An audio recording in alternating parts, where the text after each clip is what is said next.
கர்நாடகாவின் கொப்பல் மாவட்டத்தில் ஹார்ட்வேர்ஸ் கடையில் ஏற்பட்ட தீயானது அடுத்தடுத்த கடைகளுக்கும் பரவியதால் பெரும் பரபரப்பு ஏற்பட்டது.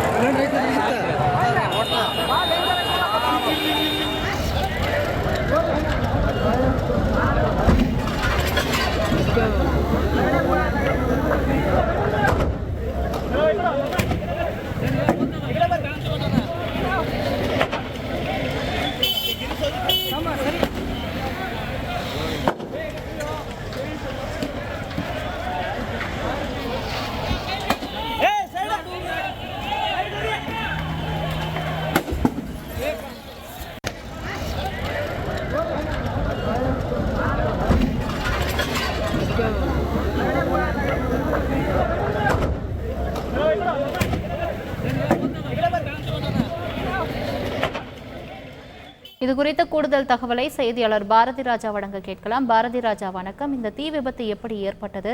தீயணைப்பு துறையினர் தீயை அணைக்கும் பணியில் ஈடுபட்டுள்ளார்களா? இது தொடர்பான முழு விவரங்களை பதிவு பண்ணுங்க.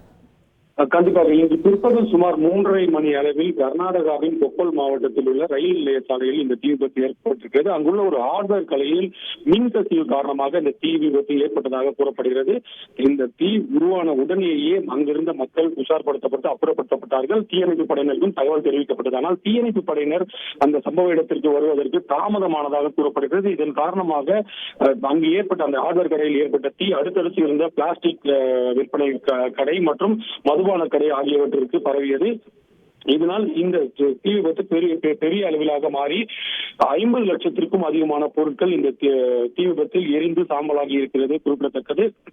அது மட்டுமல்ல, பொதுமக்களை பொறுத்த மட்டும் ஒரே ஒரு குற்றச்சாட்டை தான் முன்வைக்கிறார்கள்.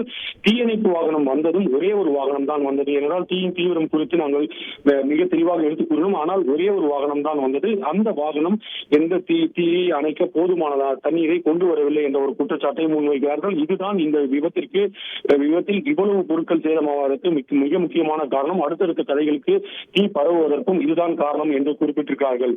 எது எப்படி இருந்தாலும் முதற்கட்டமாக மக்கள் உஷார்படுத்தப்பட்டதால் உயிர் சேதம் என்பது இல்லை, இருப்பினும் பொருள் சேதம் என்பது 50 லட்சத்திற்கும் அதிகமாக இருந்தது குறிப்பிடத்தக்கது. இச்சம்பவம் தொடர்பாக வழக்கு பதிவு செய்திருக்கிறார்கள். மாவட்ட ஆட்சியர் கூட இந்த பொதுமக்களின் புகாரை தொடர்ந்து சம்பவ இடத்தை ஆய்வு செய்திருக்கிறார். அதே போல தீயணைப்பு படையினர் வருவதற்கு ஏன் தாமதம், ஏன் ஒரே ஒரு வாகனம் தான் வந்தது என்பது குறித்தும் விசாரணை நடத்தப்பட்டு வருகிறது.